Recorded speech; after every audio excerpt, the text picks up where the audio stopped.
and enjoy the action. It's Motherwell against St Mirren with Stephen Craigan, Stephen Thompson and Alistair Lamont. Thanks, Kenny. Welcome to Fir Park as Motherwell seek to lift the air of doom and gloom that has consumed the club of late, while the former manager Stephen Robinson aims to ensure it remains in place for a little longer at least, to allow his St Mirren side to continue their push for a top 6 and maybe even European place after a fine season so far. As the guys are saying, not a massive home crowd in on a cold Wednesday night. St Mirren have brought a decent band of followers who are off behind Trevor Carson's goal right now. St Mirren all in black for this one, and Motherwell in their traditional claret and amber, aiming to preserve their top flight status, a status they've held since promotion in 1985-86 under Tom and McLean. It is a long and proud stay they've had in the Premiership, and they very, very much want that to continue beyond this season, but the way things have been going of late, they are in a perilous position. St Mirren, on the other hand, things are on the up for them, aiming to get a top 6 finish for the first time since 1985. They came close a couple of seasons back, and they could yet have European football for the first time since 87-88, when the season before won the Scottish Cup.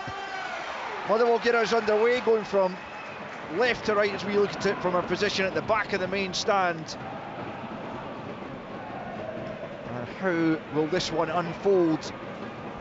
St Mirren, for all their good position in the league, they haven't had a great away record this season, just a couple of away wins. That one against Aberdeen at Pittodrie was their ended a run of 8 without a victory away from home. So although Stephen Thompson was saying that they don't want to be facing St Mirren when you're desperate for points, their away record hasn't been all that good of late. However, it's not been good. No, it hasn't. I think you should just call us Tomo and Craggs tonight, Al. No, I'll call you Stephen Thompson. I'll call you Stephen Craigan. We don't want the full names. It's overly familiar and I don't like that.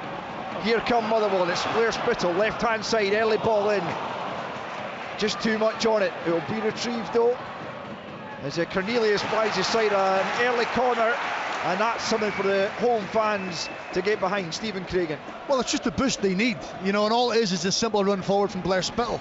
I think too often I've watched Motherwell this season, and the midfield players all want to play behind the ball, they all want to come and get touches. Sometimes you need someone just to run beyond strikers, just to try and open up the opposition. That's exactly what Blair Spittle done.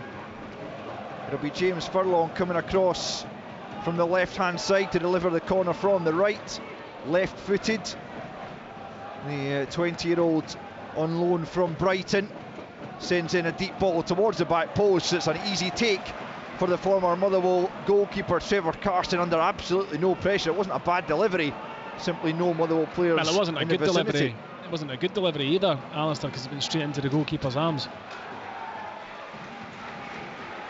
It's into the arms of Liam Kelly, who was understandably upset after the match at the weekend because he turned in a fairly poor performance, culpable certainly for the third goal and possibly for the second, you could argue, as well at Starks Park. And like many of these Motherwell players, he looks shorn of confidence. We know what a good goalkeeper Liam Kelly is, but he hasn't necessarily looked that way in the last few weeks and months. St Mirren looking to try and play their way into the game, but it has been Motherwell, Stephen Craigan, that are starting more brightly. Yeah, but sure, Kettlewell said ahead of the game he wanted a response. You know, he wanted the players to go and lay a marker down early on, set the tone for themselves, but also for the supporters to try and get behind them. So yes, it's been a decent enough start, but it's all about taking those opportunities when they come out. Well, we can't bring the ball under control. It's another former Motherwell player, O'Hara, who gets it to Tanzer and then back to Carson, who sweeps it long over the halfway line. It's one for Tony Watt to chase, and it's headed back to his goalkeeper by Dan Casey, who made his debut in Kirkcaldy.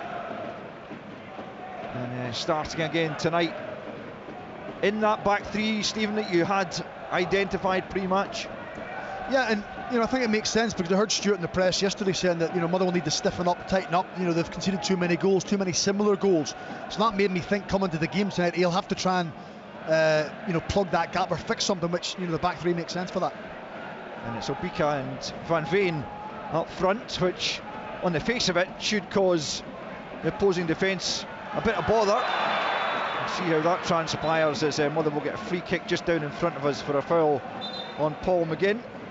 Yeah, both setups are very similar, and when you look at, you just mentioned the Motherwell front two, you look at the St Mirren front two as well. Curtis Main's having a good season. All right, he'd like to add more goals to his total, but he's never really been prolific, and Tony and himself can cause defences problems physically and with their movement, and likewise up front. Obika I watched a lot at St Mirren. He's kind of frustrating to watch. He'll do something brilliant and then he'll do something kind of not so good. Van Veen has been obviously the main talisman for Motherwell this season, and on his day can be a very difficult player to play against. I think that's been the problem though, Tom, they've been heavy reliant on Kevin Van Veen. Yeah. It's up to the other players now to chip in and try and get some goals. 4 minutes on the clock, no goals so far at Firth Park.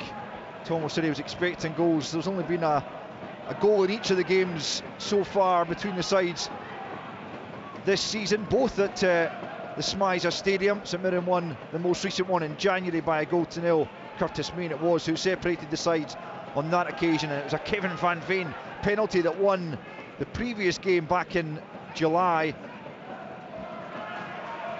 So a win apiece as Taylor gets away with one there against Obika and just knocks it out of play, but he completely missed his initial attempt to clear the ball as Max Johnston prepares to take the throw, and he made a bit of a difference, I have to say, when he came on at Kirkcaldy and was involved in the build up to Kevin Van Veen's goal that brought Motherwell into the game, but they just didn't really ever build on that, and ultimately Raith Rovers put the game beyond them late on to knock Motherwell out of the Scottish Cup.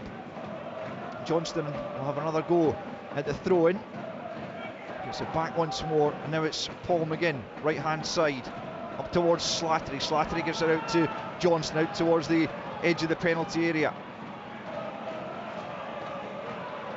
up towards Curtis Main. The ball goes down the left hand side of St Mirren, clear their lines. I think I was saying Slattery there, was it? Spittle.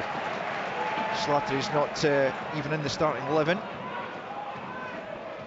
think Stephen Robinson was looking for a foul there on Curtis Main. He uses his body so well and backs in, and Paul McGinn was having a wee pull at him, but I don't think there was a foul there myself. Callum Butcher, who's playing in the centre of the back three, just clips one through the middle, but no Motherwell player can get on the end of that safely into the arms of Trevor Carson. That was an incredible start you were showing me, Stephen Craigan, just before the match, that in the St Mirren starting 11 with 5 former Motherwell players, Carson, Gallagher, O'Hara, Watt and Main, there are more Motherwell appearances in that lineup than there are in the entire Motherwell starting 11. Yeah, I didn't know that. Yeah. I think that came from our friends at Radio Clyde. We'll have to assume that it's accurate, but actually looking at the players involved and then looking at the Motherwell starting lineup, it looks very likely that it probably is right. Well, I've had 3 people text me, Al, so clearly it must be on somewhere along the line. But yeah, incredible stat. But it tells you, Stephen Robinson, that's what was saying to Kenny ahead of the game, that he knows when he has a system, he likes to go and pick players and to play in certain positions, and that's why he's come back to Motherwell for them. Yeah, people you can trust to do a job.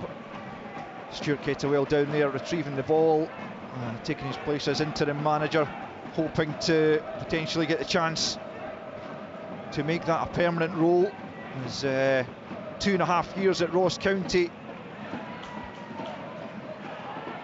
as St Mirren look to build the attack, but it's cleared only to be picked up by O'Hara, knocked out of play on this near side. 7 minutes in, no goals between Motherwell and St Mirren. Fairly scrappy so far. I mean, when you look at the flags flying above the stand opposite us, it is quite a swirly, windy night. The pitch is quite dry, but yeah, there's a kind of tension. Everybody's very keen to get the ball forward as quickly as they can. Declan Gallagher knocks it long over the halfway line. McGinn heads it forward. Spittle knocks it on to Obika. Spittle once more. That's a decent ball for Van Veen. Van Veen inside the penalty area. Taylor getting back up. Goal! Kevin Van Veen once again for Motherwell. 15 for the season, just squeezes it past Trevor Carson.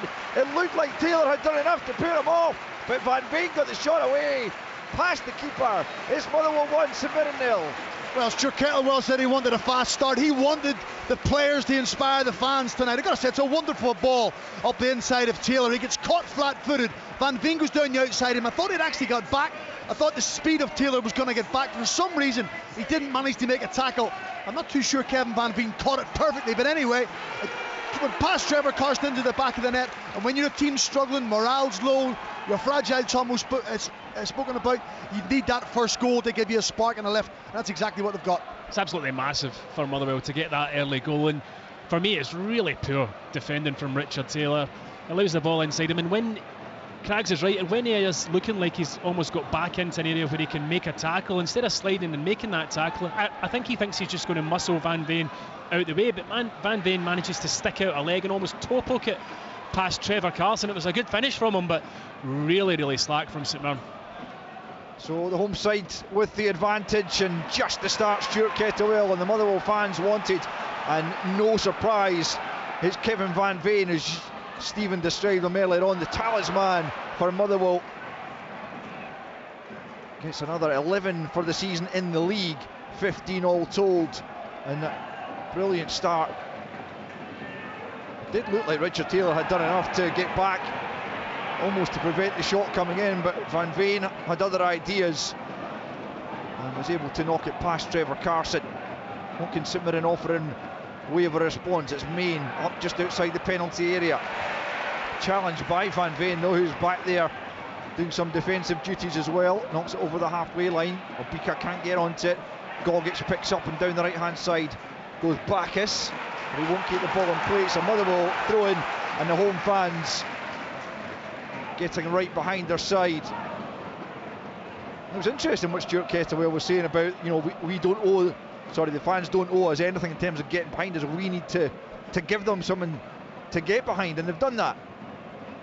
They most definitely have. I mean, it's, you know, he couldn't have scripted a better start. Could Stuart Kettlewell have? It's how about St Mirren respond to this now. I mean, I felt as though St Mirren would go after Motherwell because they've got this fragility, but it is Motherwell that have started the better team. Main flicks it on down the corner flag is Tony Watt. He won't keep it in, getting the treatment from the Motherwell fans for the way he exited the club. Don't think it was on necessarily the best of terms, and now finds himself out the picture at Dundee United and out on loan to St Mirren. First start tonight for him after 3 substitute appearances. Throw in taken by Motherwell, but it's St Mirren who pick up, and it's O'Hara, the St Mirren captain. He's been in excellent form this season. Tanzer now goes back the way to Richard Taylor. We saw him have a really good game. I think it was in his first start, Stephen Thompson at Tynecastle, but he really didn't cover himself in glory at the Motherwell goal. No, he did actually well at the weekend against Celtic as well, but just there, yeah, I mean, I felt as though he could have made the tackle, and I honestly think he thinks he's managed to do enough to stop Kevin Van Veen getting the shot away. But Van Veen does really well just to kind of poke a toe out. He's actually down just now. Kevin Van Veen kind of look rather gingerly getting back to his feet as though he's had a knock. Motherwell will be hoping he's okay. Absolutely they will. Beyond him, the next highest goal scorer is Stuart McKinstry with 4. So they really do need other players to begin to step up to the plate in terms of goal scoring at the very least. Just noticing that in the English Premier League, Manchester City are a goal up away at the Emirates against Arsenal, league leaders. Huge game that in the EPL. Out of play on the near side. De Bruyne was the goal scorer at the Emirates, incidentally. Paul McGinn will have the throw in on the near side, midway inside his own half for Motherwell, playing the right hand side of the back 3. St Mirren knock it forward, looking to try and fashion an opportunity for an equaliser. Watt tries to help it back on to Main, but it's too much in the pass, and it's all the way through to Liam Kelly.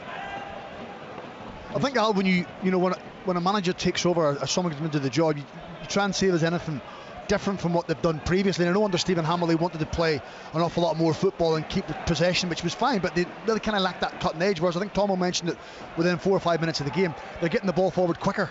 You know, they're not taking 4 or 5, 6 passes to get it there. They're trying to get it up there, and then it means the midfield can go and gamble. If it drops back down, they can play for scraps and play closer to the opposition's goal. Just Taylor trying to get away from Van Veen, but Van Veen sticks the leg in, knocks it out of play. Also just lets Taylor know he's up for the physical battle as well. And there will be a throw in to St Mirren, about 15 yards inside their own half. Have played 13.5 minutes. It's Motherwell 1, St Mirren 0. Kevin Van Veen with a goal. He's still trying to shake off whatever knock he's taken early on though, Van Veen. And it will be crucial to Motherwell's hopes, you would imagine, that he stays on the park and able to really take part as Gogic slides in and knocks the ball out to the right hand side for Strain. Strain forward, flicked on by Main,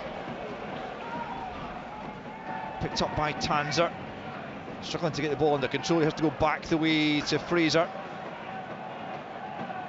and once again knocks it out to the St Mirren right. Strain, the right wing back into Fraser, and Declan Gallagher just inside his own half, knocks it out to the left hand side looking for Tanzer, but in the challenge came Max Johnston, brought back from his loan spell at Cove. St Mirren's quality in the ball in the opening 15 minutes has been really, really poor in terms of their passing. It's not been accurate. When the ball's gone up to Curtis Main, say 3-4 occasions, he's not managed to make it stick, which is normally one of his better attributes. It's been untidy from St Mirren. It's a year since they won back-to-back away games in the league, as they're trying to do this evening. As Motherwell come forward again, so Bikau gets the flick out off his line, comes Trevor Karsten to grab that at the edge of his penalty area and bowls it out to Richard Taylor on the left hand side for St Mirren. Come up towards the halfway line, up towards Main it goes, and Main does hold on to it that time, and it's Bacchus. Bacchus takes a poor touch and he's dispossessed by Sean Goss, crossing the halfway line.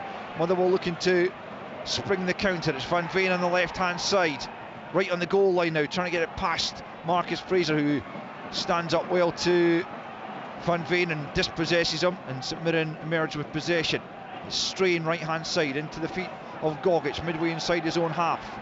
Challenged from behind and unfairly in the eyes of John Beaton by Blair Spittle. It will be a St Mirren free kick, but Motherwell, Stephen Craigan, just putting themselves about, and that's also what you want to see from the home fans, showing that they have that passion for the club. That's all they want sometimes, Alistair. It's just a little bit of effort, a little bit of energy, and an appetite for the game. Go make your tackles. You know, that's the thing that gets fans off their seat or gets them, you know, to support you and push you on it, because if they see you're trying and you're running about and you're trying to do your best, then you know they go with it. But that little poor touch from Canu Bacchus was epitome of St Mirren, how it started, sloppy. There's a free kick being given Motherwell's way for the challenge of Curtis Main on Callum Butcher on the edge of the Motherwell penalty area. Butcher's up though, and he's fine, and it will be a free kick to the home side just outside their own penalty area to be taken by Liam Kelly. We've played 16.5 minutes at Fir Park, the home side leading by a goal to nil. Kevin Van Veen's 15th of the season, as Motherwell, who are looking for just their second home win in the league all season, which is quite incredible. The 6 points they've gained here in the league's by far the lowest total of any of the clubs on home territory. There's I think a head knock there for Spittle, and the referee John Beaton has stopped the game once more to check whether he needs treatment. I don't know if it was an arm of Declan Gallagher. Certainly it looked as if Declan Gallagher won the ball cleanly. He's either followed through on down with his head, or whether it was just an arm he was using as leverage to get himself up. It caught him. It's certainly unintentional. I mean, Declan Gallagher's just up and he wins the header, and I think Blair Spittle maybe just runs into him. I don't know whether he's caught his shoulder or whether it's his arm, but he's thankfully getting back to his feet now. Yeah, no treatment required for Blair Spittle. And St Mirren, they really haven't started Stephen Thompson in this game so far. They have not, Alistair Lamont. They have not. It's been really disappointing, and I think it's the complete opposite from what Stephen Robinson will have asked them for in the changing room. But you have to credit Motherwell for that. They have been looked more up for it. They've been into challenges, snapping into tackles. Certainly when the balls come up to Curtis Main, they've been really, really tight on him. It's a good ball through for Max Johnston, right hand side of the penalty. Oh, he's gone for goal! What a goal! What a goal from Max Johnston! That is absolutely sublime. The wing back, right hand side of the penalty area, just hooks it over the goalkeeper into the top corner from an almost impossible angle. What a finish! And it's Motherwell 2, St Mirren 0. Again, it's down that same channel that the first goal came from. The ball down to Johnson. It's not a shot, Alistair, for me. There's absolutely no chance it's a shot. He's just tried to hook it back into an area, and he's got lucky, but it designed at the very far post, almost into the top corner, over Trevor Carson, who's completely stranded and helpless. But in that situation, I think he's just trying to help it back in. But for Motherwell, an absolutely sensational start. We're having a VAR check, but we normally do after goals anyway. I'm just thinking, that's two simple balls in behind the back line of St Mirren, Alistair, and they've been cut open. And Stephen Robinson will be frustrated because it's not as if it's been good build-up play, linked-up play. No. It's just been simple balls over the top. I said earlier on about running ahead of the game and chasing and, just doing something different. And that's exactly why they've had their success. My concern here for Max Johnston is that he was possibly offside, but no. John Beaton's restarted the game and the goal stands. Well, Stephen Thompson taking away the glory there from Max Johnston. Still gets down as his goal, but you're not about to tell me he means that. I don't know, I'd like to see it again, but the thing was there was no one in the middle for him to hit, was there? So almost he just had to chance his luck almost. I'm not sure he looked up to see if anyone was in the middle. He's just hooked it. Well, regardless of that, it looked like a phenomenal finish, whether he meant it or not. Aye, absolutely. So Motherwell 2 to the good in the early stages, looking for another one. Header coming in that time from James Furlong. That was a comfortable take from Carson, who didn't have an inkling as to where Max Johnston's shot was going to end up, and he couldn't get anywhere near it. And what an opening 20 minutes we've had if you're a Motherwell fan here at Fir Park. 2-0. There was a 4-3 here, was there? There was, yeah. I remember that was crazy scoring. I think Motherwell might have been 4-0 down or 3-0 down, and John Obika might have got a couple that night as well. So certainly this fixture in the past has had goals. It was 4-2 last time here, actually, to Motherwell in the last season. 2-0 to the home side, and Stuart Kettlewell couldn't have dreamed of the game beginning in better fashion. If you're Stephen Hamill sitting in the house and you're putting the radio on or checking the score, Al, you're thinking, thanks lads. Yeah, well, that's what I was saying before the game, in terms of Liam Kelly's interview and how he had spoken passionately about how they let the manager down or whatever. The players are culpable for their performances on the pitch, and talking about tonight and how Stuart Kettlewell would have spoken to them, I want a quick start, I want aggressiveness, I want you to snap any tackles. I'm telling you now, Stevie will have told the players that same thing, but sometimes just a different voice sometimes gets a reaction. Just Cornelius giving chase. Taylor was unsure how to deal with the ball over the top. Eventually did manage to get it clear, and St Mirren come forward. It's O'Hara. They need really to lift their game, St Mirren, because they simply haven't been good enough so far, as Johnston knocked it out of play.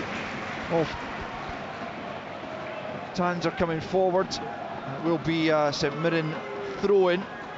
Declan Gallagher, another former Whale man, comes forward to take it and perhaps try and launch this one into the Motherwell penalty area as they look for a goal back to get back into the game. They haven't tested Liam Kelly thus far, but here comes the long throw in looking for Curtis Main. He makes the run to the near post, but he can't flick it on, and it comes out to Tanser 25 yards from goal. Now it's Main, edge of the penalty, goes for goal. It's a tame effort though, into the arms of a grateful Liam Kelly, and after 22 minutes at Fir Park, it's Motherwell 2, St Mirren 0. Yeah, Stephen Robinson will be furious with how his team are playing. I know what he's like, I know what he demands and expects of them. Yes, they've had plaudits this season, they've had pats in the back, but this is miles away from what they should be or what they have been at various stages in this season, so they really need to buck up their ideas. Long ball forward, Obika chests it down for Spittle. Spittle just overruns it, allows Fraser to get the clearance in. Goss returns it, Gogic picks up, but he's dispossessed by Spittle. Goss was waiting on it though. Tony Watt came in and nicked the ball, and then Bacchus gets it to Main, but Main can't keep it either, and Motherwell have it once more, and it's Cornelius for the goal scorer Johnston. 2-0 Motherwell lead. There's an offside flag up against Kevin Van Veen.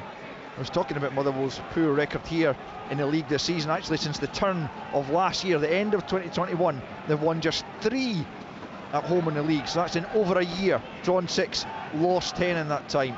So it's not simply a new fad that's happened under Stevie Hamill, or even just this season. It was been growing for some time.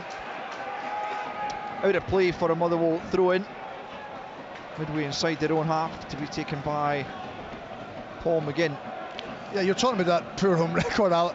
I think it's because someone said to me the pitch is so good that the visiting teams love coming, and the surface is really good to go and play on. So, yeah. Oh, gee, Main and Butcher coming together, and neither of them go down. Both of them clashed heads. Here's Watt cutting it back. It's a big chance. Bacchus, their Strain goal. St Mirren back in it, and it's Ryan Strain who taps in at the back post. It was a really good run from Curtis Main, who took a knock to the head but continued regardless, and then the cut back across goal. It was behind Tony Watt, and Bacchus couldn't make anything of it. But there's Ryan Strain following in for his 3rd goal of the season, and it's Motherwell 2, St Mirren 1, game on. Well, St Mirren needed a reaction, and quickly, and they've got one, and it was, you're right, good play by Curtis Main down this left-hand side. He should have been pulled back for a foul, but the referee played advantage. He placed Tony Watt in down to the byline. He cut it back to Bacchus, and I thought Bacchus was impeded as he went to shoot, but luckily for him, Strain was coming in just behind him and managed to put it in the back of the net. Did somebody say there was going to be goals in this game, Al? Good call, Stephen. 2-1, and well, Stephen Robinson will know that will sow the seeds of doubt in the heads of the Motherwell players. There's a check going on. Paul McGinn has put the ball down in front of the dugout. He seems to maybe think that there's going to be a free kick here somewhere for him. Well, the foul would never be. It would be a foul on Curtis Main, surely, if there's going to be a foul. Yeah. Yeah, it's a goal. Nice try, Paul. Yeah, it was a check for a possible foul, but that check is over, and St Mirren have a goal back. 25 minutes in, 3 goals in the game so far. Motherwell 2, St Mirren 1. It's a big 5 minutes for Motherwell now, Al. You know, you've had that boost, you've got your 2 goals, suddenly you concede, all the doubts start to creep back into your mind. We've been here before, we've lost games, how we're feeling, we're nervous, so they've got to get through the next 5 or 10 minutes. Don't give anything else away, and then build yourself back into it. Arsenal level at the Emirates, 1-1 against Manchester City. But what a game we have here. St Mirren will look to build on that. It's really the first time they've had a shot on goal, or a meaningful one. It's the first time they've really been in almost in a good area in terms of the final third of Motherwell, and it's a real sucker punch for Motherwell because things had gone so well for them, and they're all of a sudden feeling confident for the first time here in ages at Fir Park, and St Mirren just kind of get their lifeline, I feel like. I must admit, I winced as the ball came down that left hand side. Curtis Main and Callum Butcher both went for it, neither player pulling out. They banged heads, and my goodness, I mean, you could almost feel it up here, but they both barely flinched. They continued, and Curtis Main, to really good effect, found Tony Watt, and he produced the cut back, as you say, missed by Bacchus, but finished off by Ryan Strain. I mean, it's 2-1, and there's been, you know, things happening, but it's not been great quality. No, there's not. You know, there hasn't been a lot of build-up play or passes. It's almost just hooking it on and trying to put the ball in the opposition's half to try and put them under pressure, because they obviously believe defensively there's weaknesses in both sides. Motherwell have a throw in midway inside the St Mirren half on the right hand side. It smacks Johnston forward. Taylor though gets the clearing header. Watt flicks it on. He showed what he can offer St Mirren with that run down the left. It's a free kick to St Mirren, won by Tony Watt, for the challenge here coming in and by Paul McGinn. And it will be about 10 yards or so inside St Mirren's half, taken by Taylor back to Gallagher. Gallagher just outside the centre circle, knocks it forward down the left hand side, looking for Tanzer. Too much on it though, out of play for a Motherwell throw. They just need a wee bit more imagination, St Mirren, to their build up. I think that's the 3rd time Declan Gallagher's tried that kind of diagonal out to this left hand side for Tanzer, and on 3 occasions it's not worked. That one straight out for a throw in. Got to just try and build it a wee bit more. Goss with a header forward. Obika onto Spittle, tries to feed it back to Obika, but in slid Gallagher, and it's back with the St Mirren goal scorer Strain, who plays it back to Carson, to the right hand side of his penalty area, hoists it up towards the halfway line, headed on by Tanzer. Callum Butcher takes a touch, he's quickly closed down by Main, but he gets the pass off to McGinn, who swiftly gets it forward, knocked out of play by Taylor. Motherwell throw in, but it's definitely noticeable that Motherwell are getting the ball forward without taking any chances at the back. Just put it, the percentage ball forwards, and let the forwards and the midfielders play off the scraps almost. When you think about it, it makes sense, because if you're a team that's been conceding goals and you know at the back, you know, you're a little bit nervous and edgy, well, what you want to do is just try and keep it as far away from there as you possibly can in the opposition half. Motherwell throw in to be taken by Max Johnson, midway inside the St Mirren half, right hand side. Looked like a foul throw, but Cornelius sweeps it forward, and then Goss heads it down to Johnston. That's cleared away by the St Mirren back line. Butcher returns it, flicked on by Johnston. Gogic is in the way. Goss gets it out to Johnston on the right hand side. Tanzer's down injured, and Johnston can almost take advantage, but across comes Taylor to knock it out of play, and Tanzer's going to need a bit of treatment, and unfortunately for him, looks like he might be holding the hamstring, which I think is potentially what kept him out for a considerable period earlier in the season. Yeah, it looks like Terry Small's already getting his jacket off. Not good news for Scott Tanzer, who did miss a lot at the start of the season with a hamstring injury.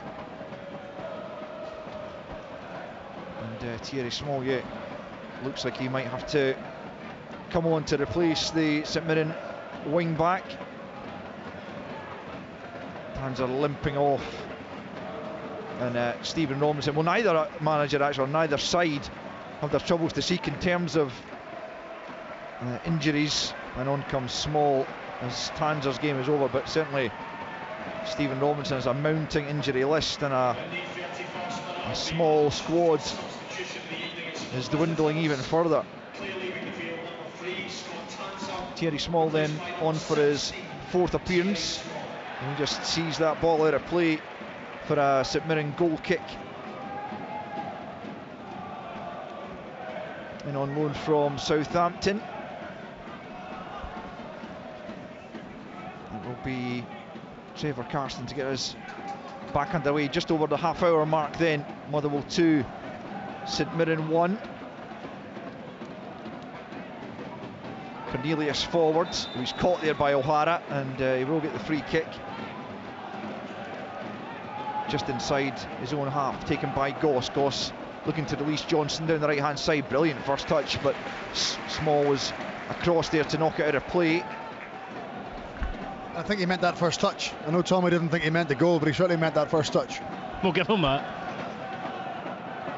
He looks a good player, Max Johnston. He's obviously come through the youth academy here, isn't he? And son of Alan Johnston, as I'm sure most people know by now. Here's Obika outside the penalty area, couldn't quite link with Cornelius. Here's Goss though picking up, he goes down in the area, but no real claims that there was any infringement there, and it's picked up by Trevor Carson inside his penalty area, and he'll look to launch this one down the field. Motherwell 2, St Mirren 1. Early goals from Kevin Van Veen, and then Max Johnston inside the opening 20 minutes, but Ryan Strain after 24 minutes pulling St Mirren right back into it.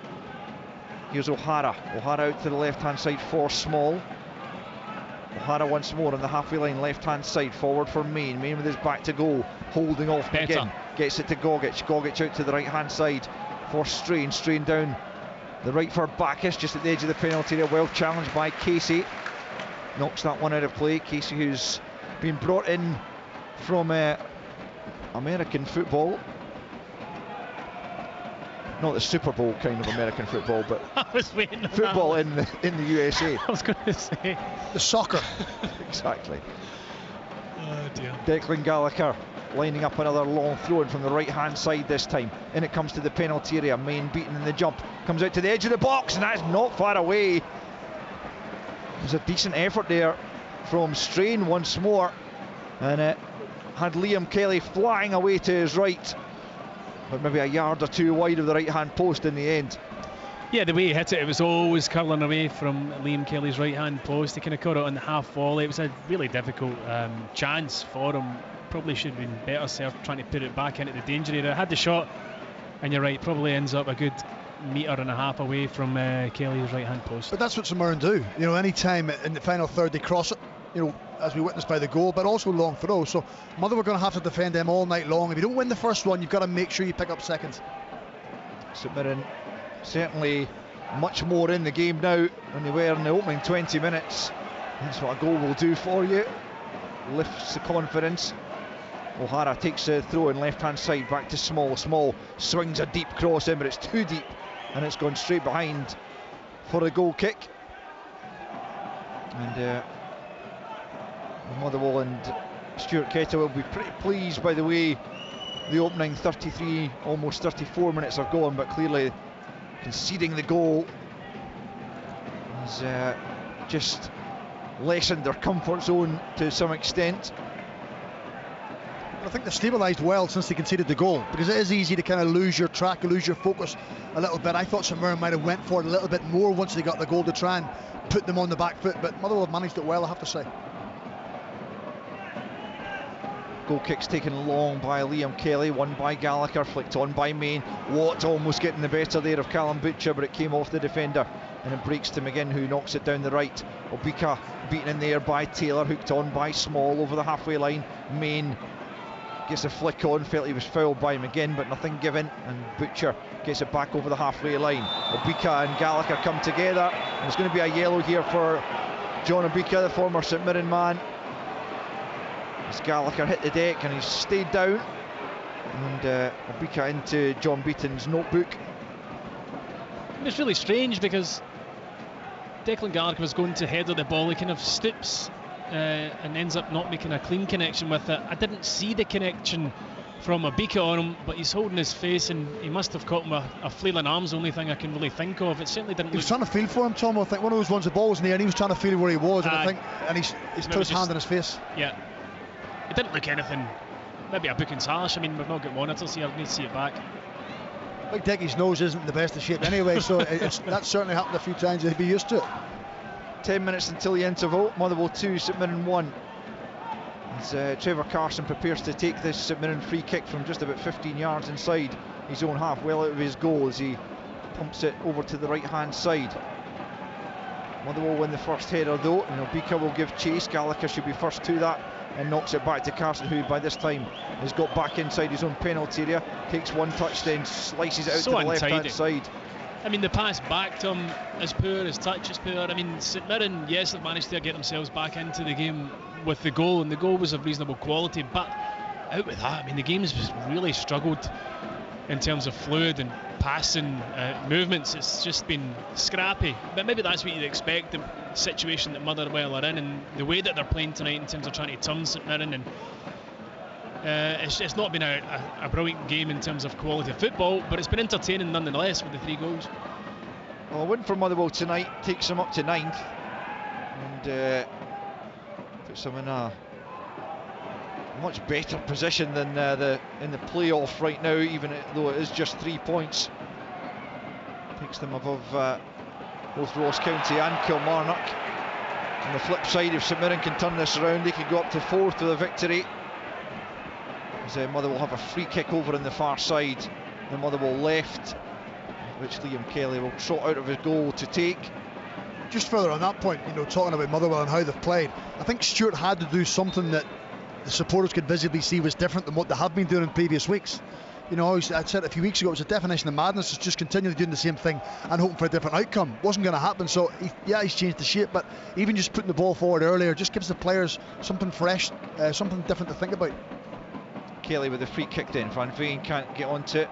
Fraser does, but goes back the way to Strain, who helps it on. Van Veen again can't knock it forward. Tony Watt picks up and finds Bacchus. Bacchus crossing the halfway line. He's got Main outside of him. Here is Curtis Main going down the right hand side. Butcher with him. Early ball into the box. It's behind O'Hara, behind just about every St Mirren player who'd made their way up towards the edge of the penalty area. Picked up by Taylor. Tries to knock it back in. Good defending by Obika, who'd come back, and he closed down the cross. And he's applauded by his interim manager Stuart Kettlewell for the effort put in there by the big striker to prevent the ball coming back into the Motherwell penalty area. 38 on the clock, Motherwell 2, St Mirren 1. Yeah, I agree, it was really good closing down from Obika, but Taylor's got to do it quicker. He's wanting an eternity to put the ball into the box there. Throw-ins flicked on by Small, up towards the edge of the penalty area it comes. Goss gets the header clear, Spittle helps it further on. Fraser's first to it though, and he knocks it towards Bacchus, who's away from Spittle midway inside the Motherwell half, out to the right hand side. Strain's early ball into the penalty area is well defended, goes back out to the right, and Strain picks up almost in the touchline, right hand side, up against Furlong. Back it goes to Gogic. Gogic tries to help it forward once more. Furlong in the way, claims for handball, nothing given by John Beaton, and it's cleared up to the halfway line and picked up by Gallagher. Gallagher for Fraser. Fraser knocks it back to Gallagher on the halfway line. He'll try that diagonal once more. He's looking for O'Hara this time. It's 1-0 by him again inside his own penalty area. Motherwell looking to clear their lines. Back goes Van Veen to help out and just lashes it out of play down the right hand side. It will be a St Mirren throw-in. Motherwell absolutely need to see this out to half time at 2-1. No worse than that, certainly, because if St Mirren were to get a second goal, an equaliser before the break, I think we know who the favourites would be going into the second half. Yeah, you know, I said after the goal that 5 minutes is crucial when it goes 2-1. Now you start thinking about half time. This is when concentration levels have to go. Someone on the pitch has to take control.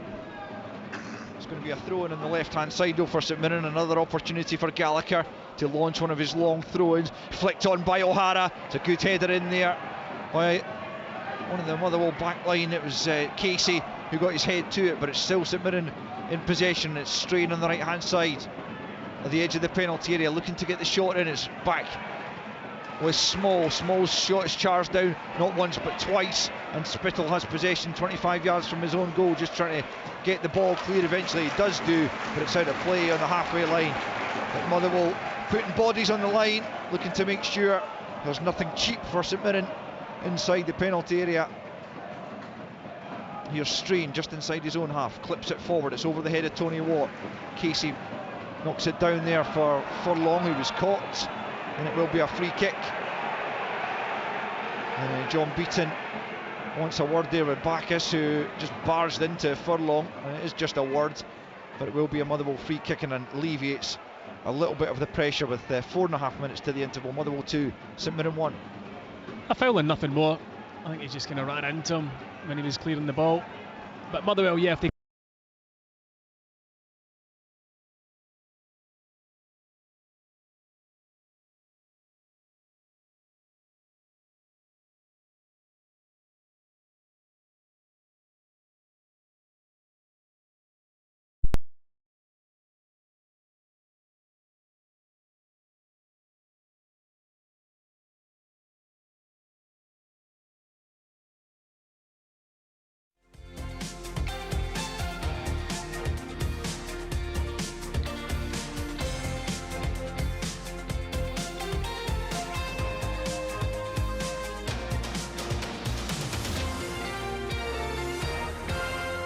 This is BBC Radio Scotland.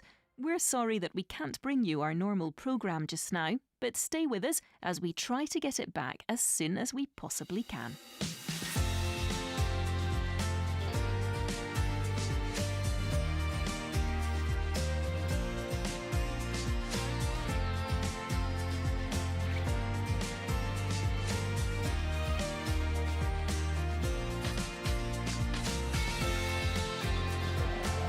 Be a Motherwell corner left hand side to be taken by Blair Spittle. Motherwell 2, St Mirren 1, with 3 minutes remaining of the first period.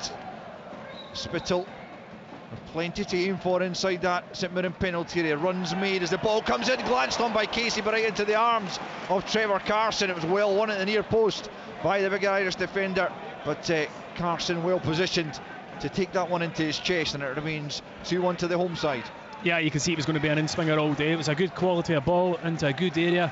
The flick on, but unfortunately for him, it was straight into the arms of Trevor Carson. St Mirren have it halfway line. It's Bacchus into Gogic, back to Taylor, just inside his own half. Now it's Gallagher. 2.5 minutes to the interval. Motherwell leading by 2-1. Marcus Fraser now picking up Strain infield to Bacchus. Back with Fraser, and now Gallagher just inside his own half. Again he'll try and fire the diagonal out to the left hand side. Small goes up, neither he nor Johnston make connection with the ball, and it's out for a throw in, and there's a Motherwell player down. It's Sean Goss who's gone down, holding his left thigh, I think, and John Beaton will just check what's going on here before deciding whether the physios should come on, which he does signal for now.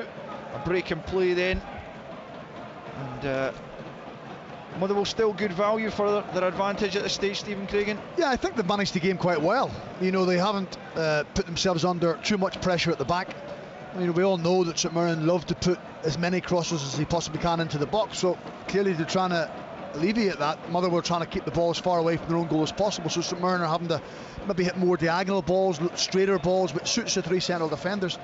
I mean, obviously Stuart's told the players that, you know, when the ball comes in, don't take touches, hook it on, but sometimes the players have to make better decisions on the pitch. If you've lots of space, don't just hook it away for the sake of it, maybe just make one or two link passes, and then you can get further up the pitch and have more quality at the top end. But I think after 44 minutes, I think Stuart Kettlewell, if you'd told him to be leading 2-1, I think he'd have absolutely taken it. Sean Goss is back up and making his way off the pitch, having received some treatment. And it will be a Motherwell throw-in though, to be taken by Paul McGinn down there on the right hand side, about 35 yards or so from his own corner flag, with 30 seconds of the first 45 minutes remaining, plus any stoppage time to be added on, of which there'll be, I guess, a couple of minutes. Motherwell come forward. Van Veen chasing down Gallagher, but Gallagher's there first. And now it's Taylor forward down the left hand side. Main can't bring it under control. Obika barged into by Taylor there, and the Motherwell fans looking for a card, as they feel that was kind of retribution almost for Obika's challenge on him earlier on that earned yellow. Well, that was on Gallagher, but anyway. Yeah, Craigs, you were a centre half. I don't think that's a yellow card, do you? In my day, no. I just think nowadays referees, normally any centre halves to make contact with centre forwards, it's usually always a booking. But you know, he's had a few moments in the first half, hasn't he, Taylor, where he's looked a little bit sloppy and loose. No, he's not. But he's got good attributes. I spoke to Stephen ahead of the game, and he really rates him. He thinks he can do things moving forward, but concentration. 4 minutes added on. We're into that now as McGinn puts the free kick into the St Mirren penalty area. It's well defended though, this time by Taylor. Knocks it up to the halfway line. Here's Casey, left hand side for Motherwell. Slides it down the left. Furlong knocks it back to Goss, almost in the halfway line. Helped forward by Spittle into the penalty area, but off his line comes Trevor Carson and clutches that one before any Motherwell player can get near it.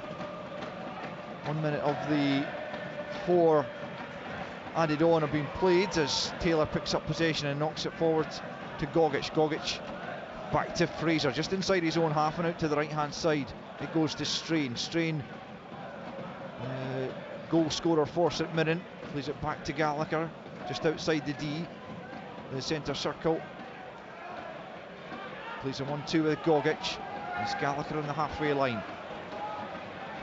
looking for options ahead of him, but he goes square instead to Fraser, who then pumps it into the penalty area, looking for Watt beaten in the jump by McGinn. O'Hara wins the second ball. Now it's Tony Watt, left hand side of the penalty area, looking to fashion an opportunity before the break here. Back it goes to O'Hara on the angle of the box, left hand side, curls it in towards the back post. Liam Kelly just lets that one drift behind, gets the shout. There was no St Mirren players coming to attack it, and it's behind for a goal kick. Motherwell 2, St Mirren 1. Yeah, just even, you know, out with that attack, Kevin Van Veen again moving there, almost hobbling as he's trying to get himself up the pitch. That'll be an interesting one come half time, but I just still get that sense of nervousness around that Motherwell back three when the ball's in a wide area and this cross is coming in, because they've conceded so many goals from cross balls. In the back of your mind, you're thinking, please don't, you know, end up in a good area and we can concede a second goal. Liam Kelly with a goal kick then. A couple of minutes of injury time to play. Gallagher wins the aerial battle with Van Veen. Gogic knocks it on for St Mirren. It's picked up by O'Hara out to the left hand side to the substitute Thierry Small. He's back with O'Hara, the St Mirren captain. Big switch of play out to Strain on the far side, or at least that was the target, but Furlong was in the way. He can't bring it under control though, and it's picked up by Gogic, and now it's with Strain. Infield it goes to Bacchus. Bacchus midway inside the Motherwell half. Back to the halfway line to Gallagher. Is there one more chance in this first period for St Mirren to try and find an equaliser? Taylor into Main inside the penalty. He's been grappled by Paul McGinn. Main gets it back once more. Now it's Taylor just outside the penalty area. Stands it up to the back post, or tries to. Butcher was in the way on the penalty spot. There's a shove in the back of Van Veen there as Motherwell come away on the counter. Spittle picks it up, left hand side, plays it forward for Abika. Still in the Motherwell left, midway inside the St Mirren half now. Tries to take on a couple of St Mirren defenders, can't do so. And it's played forward up to the halfway line, but Goss is in the way for Motherwell. 30 seconds of injury time left to play. Out for a throw over on the far side to Motherwell as they look to take this 2-1 advantage into the dressing rooms at half time. Motherwell throw in left hand side, about 15 yards inside St Mirren territory. Down the left flank it goes, looking for Abika. Won by Fraser, out of play again, no. And that will be just about that, I would imagine, for this first period, although John Beaton, yeah, he's just going across to collect the ball. I thought it was something more serious than that, but no, he just wanted the ball before he blew the half-time whistle. And so, for the first time in what will seem like a long time here at Fir Park, Motherwell fans happy at the break as their side go in 2-1 up. Could have been even better. They had a 2-goal advantage early doors. Kevin Van Veen slotting in after 8 minutes before Max Johnson doubled the lead before 20 minutes were out with a fabulous finish, although there is some dubiety as to whether he actually meant to go for goal or not. And St Mirren, well, they eventually toiled their way back into the game. 24 minutes gone. Good work from Curtis Main down the left, then Tony Watt. He pulled it back. Bacchus couldn't finish, but there was Ryan Strain to knock it into the net to make the half-time scoreline. Motherwell 2, St Mirren 1. Motherwell versus St Mirren. That was an absolute belter. This is Sports Sound from BBC Radio Scotland. On BBC iPlayer. 6 robbers have carried out an armed raid, stealing almost 3 tons of gold. Inspired by Britain's biggest gold heist. How do you shift 3 tons of gold? Slowly.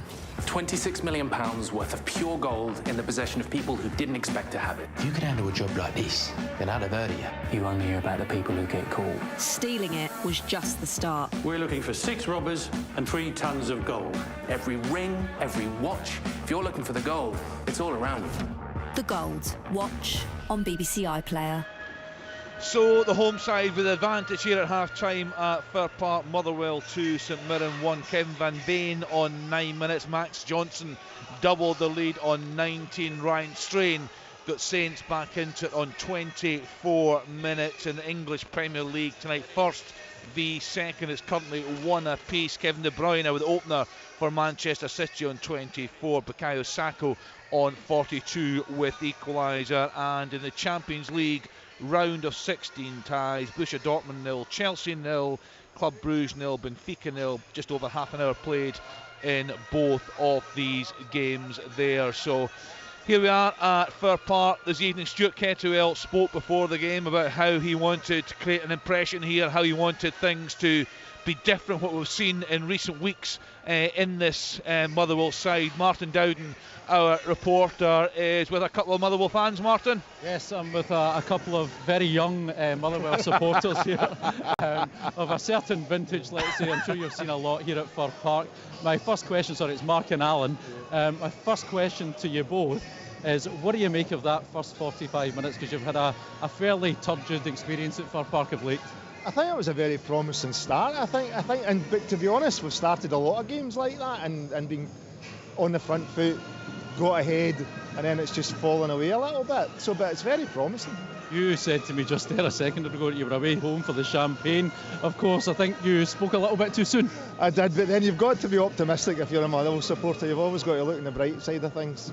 Yeah, indeed. I think most Scottish football fans have to do that at some point. Alan, if I can bring you in, what's impressed you most about this Stuart Kettlewell side? We look better organised at the back so far in this game. We've lost really cheap goals so far this season. I know we lost a goal. It was one of those ones we were overloaded at the end of it. So that's been a bit more heartening. And certainly put a bit more pace, I think, and a bit more direct. I'm not sure it's going to work in the long run, but at least it's a bit more promising. Yeah, and the goal you concede though, is that a sort of familiar method of conceding a goal for you? Not today. I mean, to be honest, I think they got 2 breaks in the box and the ball could have easily been going somewhere else. And fair play to their midfield anyway, they're good run to get on to pick up the scraps, but we've usually been much more chaotic this season than that. We've given away very cheap goals through defensive errors, people not tracking back. It's just one of those ones, I think, today where the ball could have broken any player and he was there to knock it in. But fair play to St Mirren. I think they've tried to press the game when they got the goal, and they've made it a bit harder for us since then. Yeah, Kenny, I think you can tell the pundits to go home. Actually, this is they're very good, actually. I have to say, pretty well. Stuart Kettlewell said to me before the match, and I think he's been saying most of the few days he's been in post, that it's all about how players react to moments when mistakes are made, etc. Have you seen some of that tonight? I think it has looked promising. You've got to, like Alan says, I mean, St Mirren, you've got Main and Watt up front, so you're talking about 2 really high-class strikers that you're playing against. So I think it'll probably be in the middle of the park. If we can win tackles and win the ball there and get it forward well, I think that's where we'll win the game. I think if we start to lose the midfield and Watt and Main get good quality passes to them, I think that's where it might be difficult for us. I'm determined to just keep Kenny off air for the whole of half-time. So listen, they're fairly chippy at the moment. Let's see what they're like at 9:30. Yeah, they can't hear that, of course. Yeah. If I can, there's so much going on around the club, obviously, at the moment. Firstly, from your point of view, was it the right time for Stephen Hamill to be moved out of post? Probably, because we didn't look like we were going to get out of it. I wasn't at the game on Saturday, but I've spoken to people who were, and we went there with a great deal of optimism. He put out a team, and you probably would have said he put some of the players in fans have been calling for, and he'd be 2-0 down at half-time to Raith Rovers. And no disrespect to Raith Rovers, they're not setting that league on fire. They'd played 120 minutes against Dundee in midweek. You're kind of expecting, we're going to do better than we did. We get back into the game and then fell away. So it didn't look like, and it's a shame because he is a club legend, and we've all watched Stevie since he's been a boy. But it just didn't look like we had a system or structure that was going to get us out of the problems, and regrettably I think it was the right decision. The key point is, who do we get in?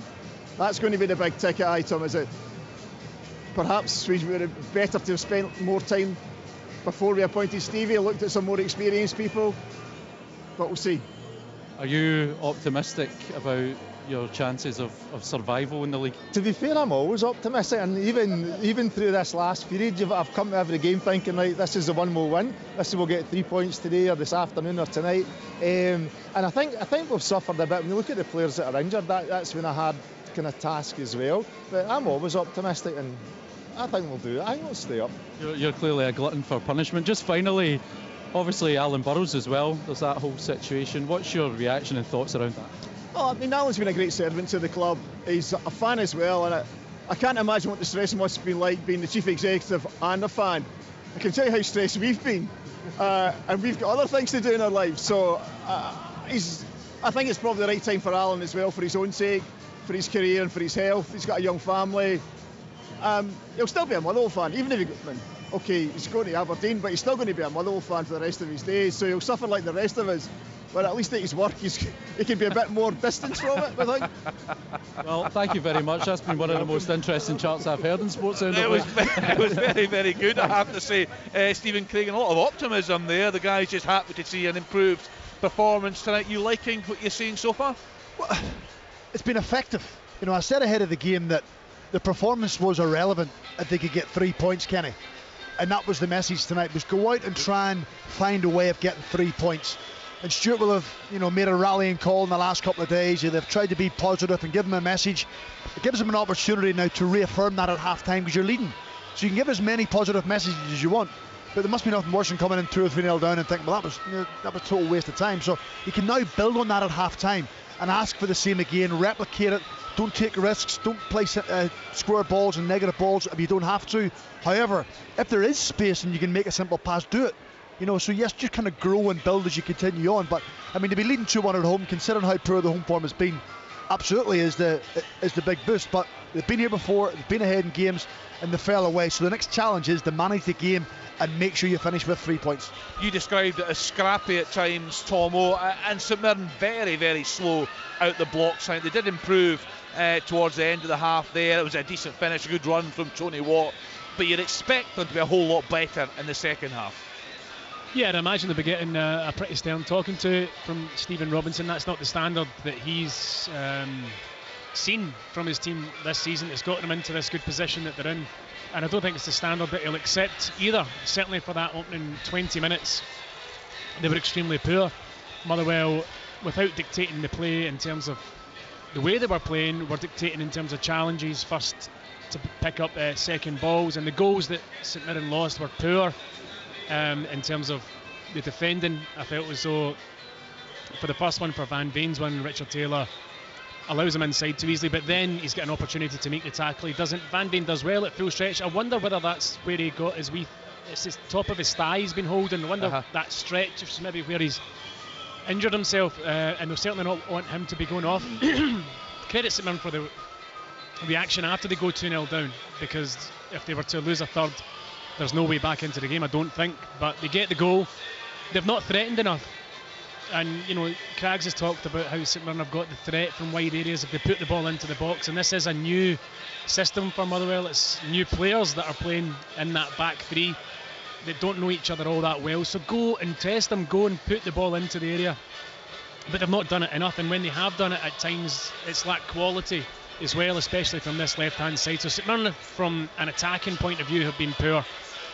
From a defensive point of view, it needs to improve as well. So there's lots of things for St Mirren to improve on in this second half. But for Motherwell, you know, you could see the stadium visibly lift when they scored that goal, and when the second went in. You were quick to dismiss that second as a cross, weren't you? That's because I've played the game. I know. Craggs, come on, Craggs. Because I know. Listen, if he wants to come out after the game and say that he meant it, then fair enough, fair play to him. Do you know what it takes me back to? It takes me back to Tannadice when I interviewed Charlie Mulgrew, Dundee Derby. Remember Mark McGee said it was a cross. You remember the Charlie Mulgrew interview? I do remember it. I do remember it. Listen, if he's meant it, then hats off to the young man, and what a finish. He's having a good game, I tell you that, out with his goal.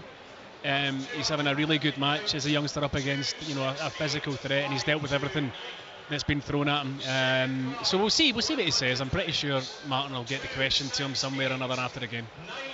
Craggs, what have you made of Max Johnson? Looked really lively, hasn't he? And he's a threat. He is, and you know, Motherwell have had this history, you know, of bringing young players into the team, and I have to say that was one of the slight disappointments with Stephen Hamill's tenure. I thought there might have been more younger ones getting more minutes. But he's been the shining light, you know, as in, you know, with the last year with regards to the academy. He's run out and played at Queen of the South with his dad for a while. When he was manager, he went to Cove and got some more minutes. So he's now ready to nail down this position. When you consider he's got Stephen O'Donnell, who I have to say has, you know, had a tough time recently. Hasn't, you know, played an awful lot. He's been in there to the team. Performances have probably dipped a little bit. So he's had to try and hold that off and nail down the place. But he's got a great appetite for the game. And I think that's what you get with young players. They're energetic. They want to go on and press. And he gets forward every opportunity. I actually witnessed him a couple of times with Scott Tanzer. He was pulling him and pushing him. He was getting involved with Thierry Small, you know, nudging him off the ball. So, I mean, that takes, you know, a lot of confidence for a young man to come into your first team and act like a man and try and do that. So, you know, I think he's done really well. There's that conundrum about a young player when things aren't going well. Do you put a young player into this pressure pot environment, you know, because it could ruin them? Yeah. Or do you put them in because generally they don't feel the pressure as much as the senior players, because, you know, they're just so keen and eager to do well. So sometimes it can work for you, and it's certainly working for Max Johnson tonight. Yeah, Stephen O'Donnell's an interesting one, Stephen, isn't he? You know, I mean, he didn't get really much game time under Graham Alexander latterly. I heard he was poor. A lot of them were poor on Saturday, of course. But is it a confidence thing, do you think? It probably is, yes. You know, you tend to think when you get older you should be able to deal with these things a little bit better, Kenny. You know, suffer the setbacks and just kind of clear your mind and get on and play with it. But, you know, he's maybe just been one of those players where the team are struggling. It's affected him individually.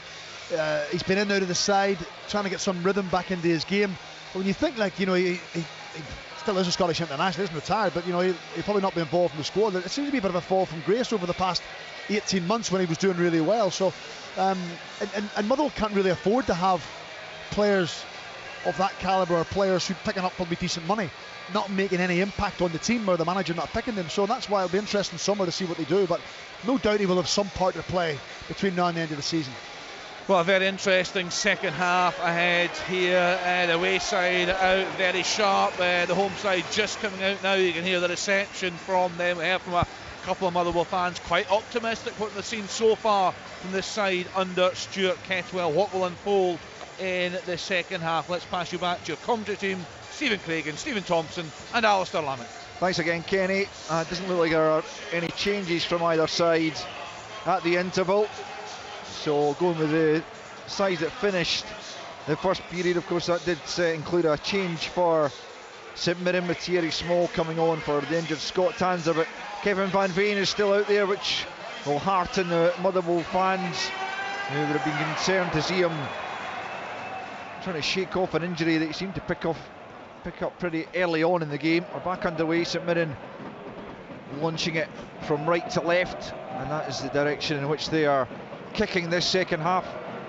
Left to right goes St Mirren as Main tries to lash a volley at goal, but he's miles off target in truth, and it's behind for an early Motherwell goal kick. Well, looking for a first win in 12 in the league, having lost the last 3 in a row in this competition, but still with a 1-goal advantage. 2 early goals really helping settle the nerves as Liam Kelly prepares to take the goal kick away down to our right hand side. Over the halfway line it goes, over Obika. Gallagher wins the header. It's Goss who equally has recovered from the knock that he took towards the end of the first half to resume proceedings. Out for a throw into St Mirren, deep in their own territory, right hand side, as they attack, to be taken by Marcus Fraser, the right centre back. Down the right it goes, over Main. Furlong gets to it, but it's Gogic who picks up and just hooks it over his head and gives Butcher something to think about. He heads it forward, Strain helps it back towards the Motherwell goal, but it's Spittle who picks up down the left hand side for well. Then Van Veen tries to switch play, but that should be comfortable for Small to head over the halfway line. It hasn't got any prettier on the eye, certainly the start of this second half. It's still pretty cumbersome football, but Motherwell won't care as long as they're in front, and they have a throw-in over on the far side to be taken by Max Johnston, whose goal currently separates the sides. The right wing back about 25 yards from the corner flag gets it back, and from the right you'll ping the ball in, flicked on by Van Veen, comes to Spittle, edge of the penalty area, he can't get over the shot, and it's well high and wide of goal. And with 47 minutes on the clock, it remains Motherwell 2, St Mirren 1. Shot for either team, both wildly off target at the start of the second half. That one was a difficult one for Blair Spittle. He took his touch and he was going away from goal and tried to swivel and hit it in the volley, and a really difficult skill. Couldn't really get under or over the ball, and puts it well over the bar. Curtis Main furious that he's not getting a free kick for the attentions there of Dan Casey, but St Mirren come again. It is Main who picks up from Watt, still with his back to goal. It's Gogic now for Bacchus, and on the right hand side it's Strain. He feeds it forward looking for Bacchus again, but it's out of play for a Motherwell throw in on their left hand side, about 25 yards from the corner flag. What do you think the message from Stuart Kettlewell at half time would have been, roughly speaking, Stephen Craigan? Well, I think he will have patted them in the back for their first half performance, the fact that they are ahead in the game. He will then probably switch quickly to the second half, start strong again, don't give anything away, don't give them anything to grab onto or take advantage of, and then as the game goes on, go and see if he can get the third goal. But I think it's certainly been a positive all round, no doubt. Keanu Bacchus penalised for barging one of the Motherwell players out the way, and it will be a Motherwell free kick just about 10 yards inside their own half, just 2 or 3 yards in from the left touchline. It'll be taken by Casey. Down the left it goes, but it's straight out of play, almost as if the Irishmen were kicking for touch. down near the corner flag it is. Is that rugby or kicking for touch? I think so. It's not American football, is it? No. Throw into St Mirren, about 20 yards from the corner flag, taken by Gallagher. 20 yards gained by Gallagher, but it's returned by Goss. Van Veen couldn't hold on to that one, and then picked up by Strain. Strain back to Fraser, who helps it over the halfway line. Really not pretty at the start of this second half, 4 minutes into it, and then neither side getting the ball down and playing football. The stakes are certainly high, particularly for Motherwell, you would have to say, whose Premiership survival remains in the balance, albeit plenty of the season to go. This game number 25 for both these sides. Performance comes, you know, a distant second tonight for Motherwell. It's all about getting 3 points, getting the confidence back, getting the fans back on side. This game in hand would move them up into a lot better looking place in the table. So as much as the performance in terms of the work rate and the organisation has been good, the quality in the ball hasn't from either side. That is not of importance for Motherwell. Yeah, victory takes them 3 points above bottom side Dundee United, whom they currently lead simply on goal difference. And 3 points right now off the bottom. I probably feel like quite a lot the way things have been going, as Tony Watt's ball forward doesn't connect with Curtis Main, and it's through in the arms of Liam Kelly. We've played 5.5 minutes of the second half, no real decent attempts on goal, certainly no more goals for sure. 2-1 Motherwell lead as they come forward, but it's lashed forward in the other direction by Small, and then hoisted high in the air by Butcher. Gallagher wins the aerial battle, comes back towards him, though Bika's first to it this time, holding off Gogic, fouled by Gogic in the referee's view right in the halfway line. It'll be a Motherwell free kick, quickly taken by McGinn out to the right hand side, and then fed forward looking for Van Veen, but that's cut out, and Small steps in and plays it to his captain O'Hara, and then back to Taylor. Over the halfway line it goes, and again it's Butcher heading it forward. Van Veen right hand side for Motherwell, just knocks it down the line. It's Cornelius. Gallagher steps across him and just shepherds that ball out of play. It will be a St Mirren throw in, about 10 yards from the corner flag over on the far side. What you have to guard against from Motherwell's perspective as well, Alistair, is that, you know, because you're leading in the game and you know how big a game is, you don't start looking at the clock and kind of wishing the game away and your mind's away on something else. So it's just focus on the job on hand, deal with what's there, and then possibly last 5-10 minutes if you're still leading, you can look at it then, but don't be trying to, you know, defend the game from so far out.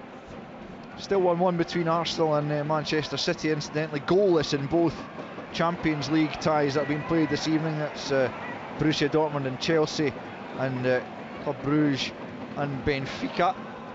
So this game certainly offering most in way of goals.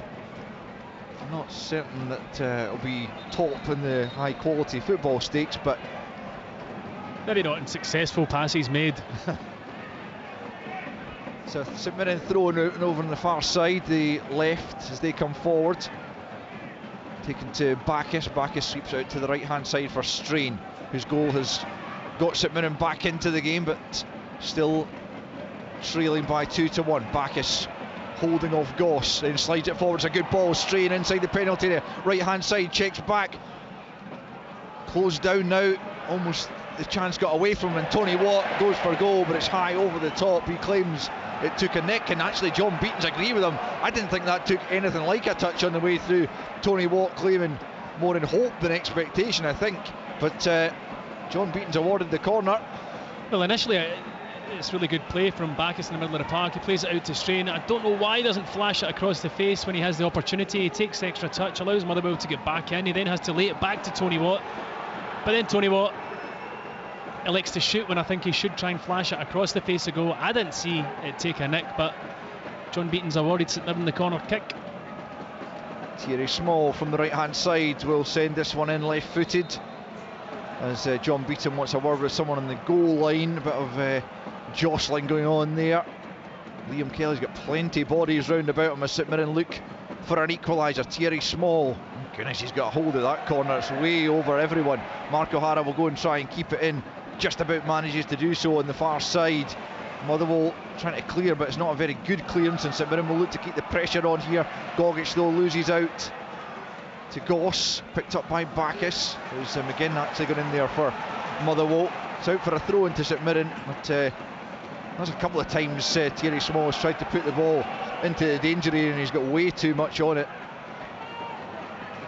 And St Mirren pass up the opportunity, but here they come again. It's Strain into Gogic. Gogic forward, but can't find a teammate. Motherwell struggling though to clear their lines properly. They do so now through Casey up to the halfway line. Fraser nods it down to Taylor just inside his own half. Launches it up towards the edge of the penalty area. Tony Watt came off his back really and couldn't make anything of it. Gogic helps it forward once more. It really is percentage football right now from both sides as Van Veen tries to add a bit of class to proceedings, but he's well challenged by Mark O'Hara. But I think Van Veen was being fouled in the meantime by Marcus Fraser, and John Beaton awards a free kick to Motherwell, which they've taken through Goss. Out to the right hand side it goes and swung into the penalty. It's a dangerous ball and Fraser has to dive and header that one away for a throw-in down right at the corner flag on the Motherwell right. And it remains Motherwell 2, St Mirren 1, 10 minutes of the second half played. Just think when that cross was coming in, John Obika can't be standing behind Ryan Taylor. You know, he has to be thinking, I'm getting the cross in, because it means he's going to have to miss it for him to get a tap. But be proactive, try and get the first touch. Throw in then, right hand side for Motherwell, taken to Goss. Back to Johnston, but his cross can't get past Small, and then it's knocked off Goss by Small for a St Mirren throw-in.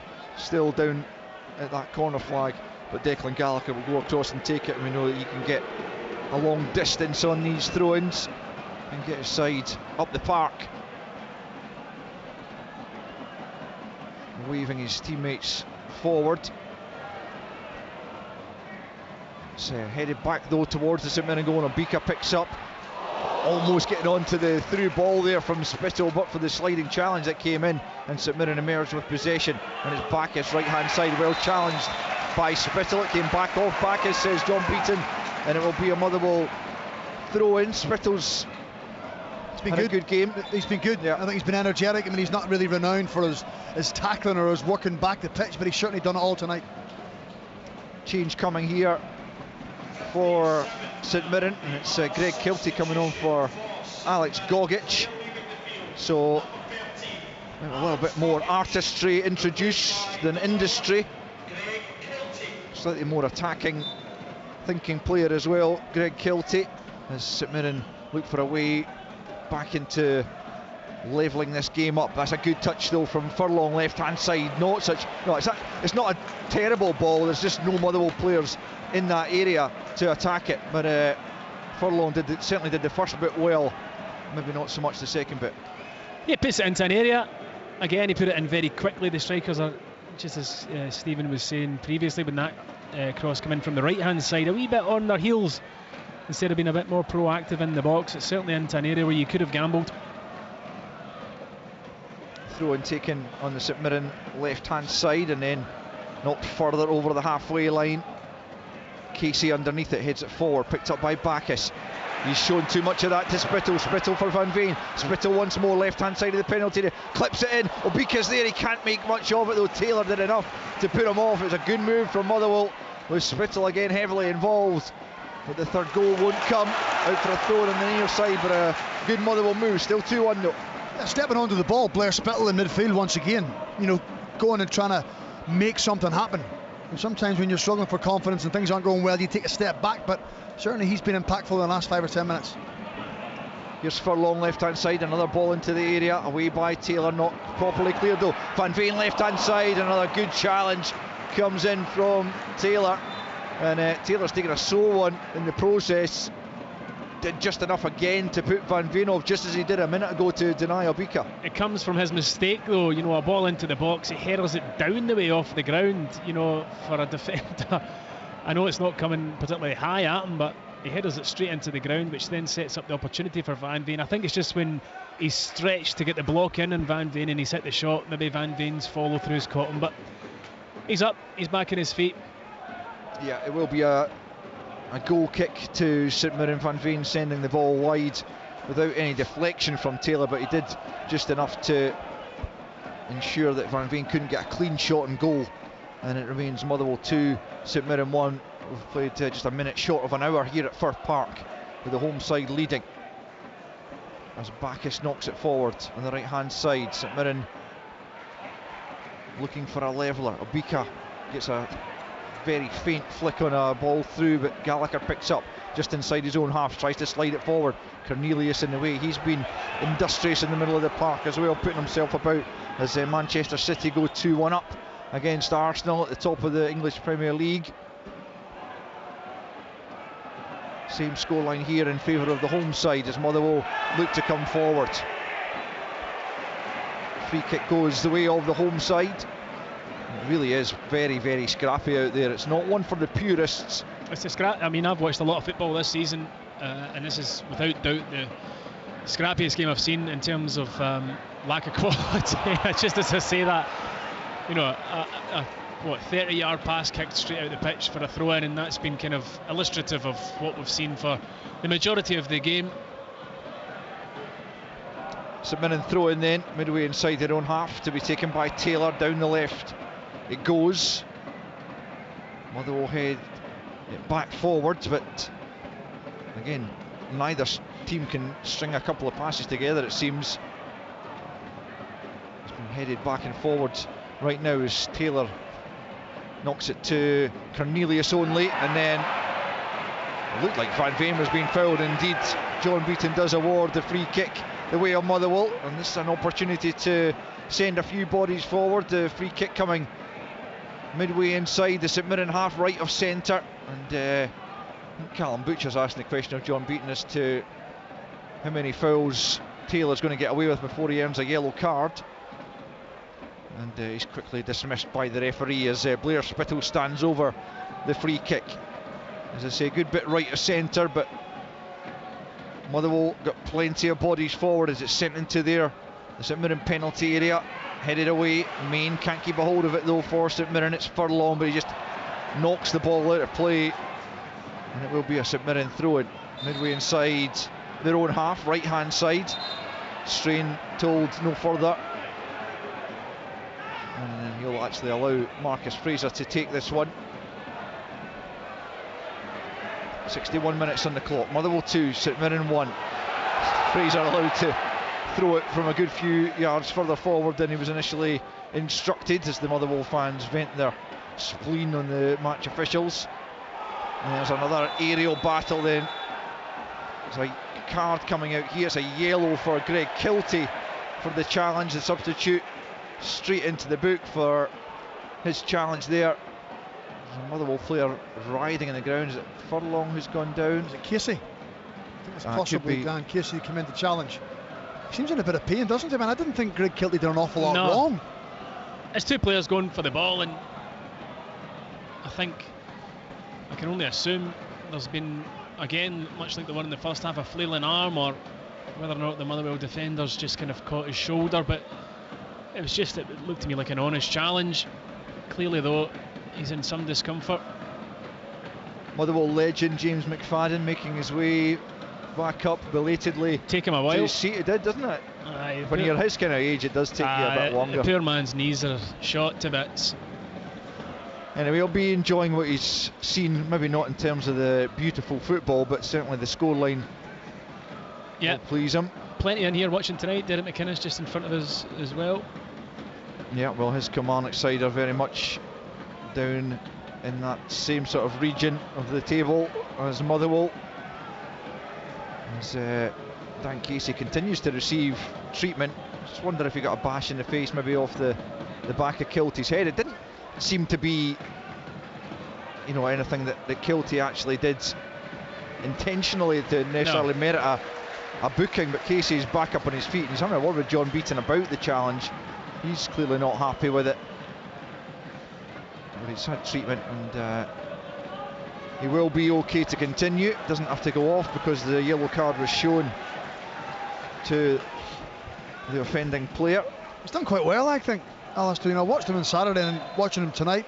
He's quietly went about his business. He's won his headers, he's won his tackles, he's kept the ball simple, and that's, it's always a good sign that a centre half's doing okay, because you're not really talking about him. You only tend to talk about centre halves when they're making glaring mistakes, but I think he's had a solid night. I used to talk about you quite a lot, actually. Oh no, that's yeah, you did. Good now. Here's Goss knocking it forward for Van Veen up to the edge of the penalty area. It's Obika trying to work the opportunity back to Goss. Cornelius out to the right hand side, early ball in from Johnston, almost emulating his first half goal. That definitely wasn't meant to be a shot, but it ended up in the side netting as the goal kick is quickly taken by Trevor Carson. Here's Tony Watt latching onto the flick by Main, left hand side of the penalty area. St Mirren looking to work the opportunity. It's O'Hara back to Bacchus. He's just bundled off the ball there by Kevin Van Veen. It'll be a St Mirren free kick just 10 yards or so inside the Motherwell half. 1-0 Benfica in Belgium against Club Bruges in the Champions League last 16 as St Mirren get the opportunity to throw some bodies forward to the edge of the Motherwell penalty area in search of an equaliser. 65 minutes on the clock. 2-1 they trail, the visitors. Strain prepares to take this free kick left of centre, 15 yards or so inside the Motherwell half. Motherwell looking to hold the line at the edge of the penalty area. Strain knocks it in onto the penalty spot. It's nodded down and cleared away only as far as Small at the edge of the penalty area. Some claims and counter claims going on inside the box. The shot comes in and Liam Kelly gets right behind it and holds on to it well, and it remains with 25 minutes to play. Motherwell 2, St Mirren 1. I didn't actually see what happened when the ball broke in the box. It was a decent delivery in, and then there was a stramash. The St Mirren fans are right behind that goal to our right hand side, and they were clear that they'd seen something, whether it's a handball or a push or a pull, but you'd imagine that would have been checked. Yeah, as you say, Stephen, there was a lot going on in that penalty area, and both sides claiming there was infringements going on. As it was, play was just allowed to continue, and the shot was on target, but Liam Kelly saw it all the way, and would have done his confidence no harm to hold on to it cleanly. As St Mirren looked to play out from the back, Marcus Fraser stepping away coolly from the challenge by Van Veen, and then here's Taylor picking up just inside his own half, up towards the halfway line, left-footed, clips it towards the edge of the penalty area. Casey going down again in the aerial battle with Tony Watt, almost falls to Main inside the penalty, and he just took a poor touch and it's into the arms of Liam Kelly. Should he have done better there, Stephen Thompson? I don't think he should have tried to take a touch. He's 6 yards from goal. I mean, it's not a shot from Fraser when he hits it. Was it Fraser that hit it? Yeah. It is a shot, sorry, it's not a pass to him, and he gets it all wrong, but for Curtis Main, it lands straight at his feet and he tries to take a touch and it bounces straight into Liam Kelly's arms. I think he should have just tried to divert that goal with a bit more pace on it. Yeah, you said he's not a prolific goal scorer, and that's maybe the reason why. Coming into the 6 yard box, taking a touch, your first thing should be, I'm going to get a shot off. Yeah. I mean, it would have to have been very instinctive because it came at him quickly, but I suppose that's what most top strikers are, instinctive in the box. He's been amongst the goals to some extent of late. He's got 6 for the season, including the winner against Motherwell at the end of January, and 2 against Aberdeen in the 3-1 victory up at Pittodrie. So he's in not bad goal scoring form. Well, you say that, 6 for the season now. You're needing your striker to get more than that. 3 recently though, is what I'm saying. Yeah. But yeah, no, he's I guess apart from his first season really at Motherwell, when he got 8 between January and May of season 17-18, which I think was Stephen Robinson's first full season in charge, when Motherwell got to the 2 cup finals and finished 7th. Then he's never really been a striker who gets a bundle of goals. But here Motherwell are with a corner kick on the far side. We're at the midway point of the second half. They lead by 2-1, and the corner from Furlong, near post ball headed away by Tony Watt. Furlong keeps it in as it comes back to him, right hand side, swings it back into the near post. There's claims this time for an infringement from the St Mirren players, but nothing doing it again, and Tony Watt is brought to ground, and it will be a St Mirren free kick and a yellow card I think that was Butcher. Yeah, Callum Butcher. I was going to say it looked like it was him that was guilty of the infringement on Tony Watt to prevent the breakaway, as both Van Veen and Main just pick each other up from inside the penalty area. It was the two of them that were contesting the ball as it came in from Furlong, and the referee just content to allow the game to continue until the point at which Tony Watt was taken into play, and it will be a free kick to St Mirren. Still 2-1 the trail with just over 20 to play at Fir Park. At the moment it looks like their poor away record is going to be the one to continue rather than Motherwell's poor home one. Van Veen leading the charge down the right hand side for Motherwell. Cross comes Gallagher, holds him up for now but still in play. Van Veen's now got 3 St Mirren players round him. It's come off Van Veen last and gone out for a throw-in over on the far side to St Mirren, just a few yards from the corner flag. I wonder whether that run is going to be kind of pushing Van Veen towards the end of his match. He really is moving very gingerly at this minute in time. I wouldn't be surprised to see Stuart Kettlewell look to the bench shortly for a replacement for him.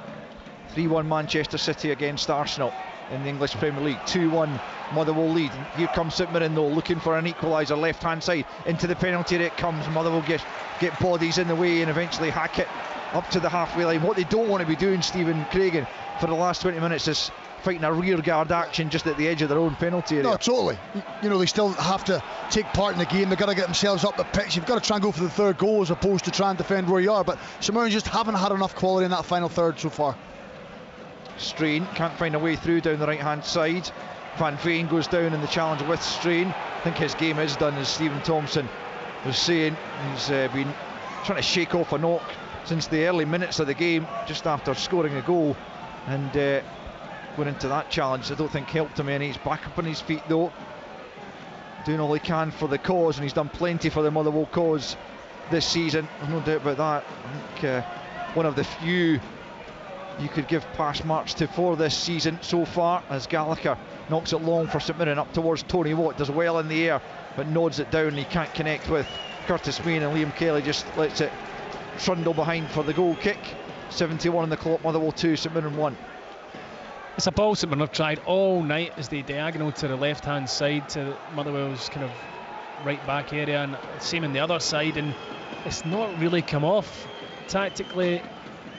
You know, it's something clearly that Stephen Robinson's pinpointed, thinking that he can get scraps or pick up second balls from a flick on or whatever in those wide areas, but Motherwell have dealt with it all night. It's not been the threat that I think that they'd hoped it would have been. St Mirren's win against Motherwell last month was their first in the last 8 meetings between the sides, so came somewhat against the grain, and Motherwell at this stage on course to record another victory of their own. There will be a St Mirren free kick midway inside their own half, quickly taken by Fraser. 72 on the clock. Motherwell 2, St Mirren 1. You listen to Sports Sound on BBC Radio Scotland as Curtis Main looks to try and make some trouble for his own side inside the Motherwell penalty area. Then Tony Watt's in there as well, grappling away, and the ball is eventually knocked behind, and it'll be a Motherwell goal kick. It wasn't clear to me who that came off last, and I think it might have been a bit of guesswork on John Beaton's part as well. Yeah, that all comes about because Callum Butcher allows the ball to bounce. He could have went and met it first time. He allows it to bounce, which means Curtis Main can get in front of him and wrestle him and upset him. So it was just little things like that. Concentration, just do the right thing, go and meet the ball, be aggressive, show good intent as opposed to taking a step back. Goal kick to be taken by Liam Kelly. Motherwell defending a 2-1 lead with 17 minutes left to play plus stoppage time. Over the halfway line, Taylor wins it above Obika, but it does break back to Obika. Spittle can't bring it under control, and perhaps he should have done better there. Fraser under pressure though from Spittle. Van Veen gets it back. Spittle was going to be offside, so he leaves it. Fraser clears his lines down the right hand side. Main trying to make something of it. St Mirren throwing down the right it goes. Main will just take that one quickly into Bacchus, just inside the Motherwell half. Was it square to O'Hara? O'Hara out to the left hand side for Small. Steps away from Johnston up towards the edge of the penalty. There goes Thierry Small, clips it in towards the back post. Again, he's got too much on the cross, and Furlong is able to clear down the left for Motherwell over the halfway line, but it's gone straight to Gallagher, who just hoists it back forward. Spittle returns it over the halfway line. Obika will look to hold it up if he can. Just lays it off to the left for Van Veen, who's still holding up. Here is Marcus Fraser, had a massive bit of his jersey there. Motherwell have done really well. It's Cornelius for Obika. Obika has lost it though to Strain, and Strain knocks it back to his goalkeeper, and that was poor from John Obika. He was in a good position. It was a good bit of football for more or less the first time in the game, and St Mirren able to dispossess John Obika because of his poor touch. I think it was his touch and the fact that he was just wanting so much time on the ball. He just almost hesitated as he looked for options. Bacchus tries to slide it through for Kilty, but there's no way through, and Motherwell pick up once more. Left hand side, it's Furlong, just sweeps up to the halfway line. Spittle flicked round the corner, and it's good defending by Taylor to deny Obika any sight of the ball there, and Bacchus picks up for St Mirren and then tries to lift it over the top for Main. Again in the way, but St Mirren pick up the loose ball. It's Watt for O'Hara, edge of the box, good save by Liam Kelly, straight at him, but he had to hold on to it, and he did. 75 played, Motherwell 2, St Mirren 1. Yeah, it's a poor header. I think it's Max Johnson. The ball gets put to him. I thought he possibly could have took a touch on his chest, but he heads the ball, puts it straight back into play. St Mirren then are starting to probably to gamble a bit more now. They know midfield players have got to get forward, get themselves up the pitch, and Motherwell just have to keep the back door shut.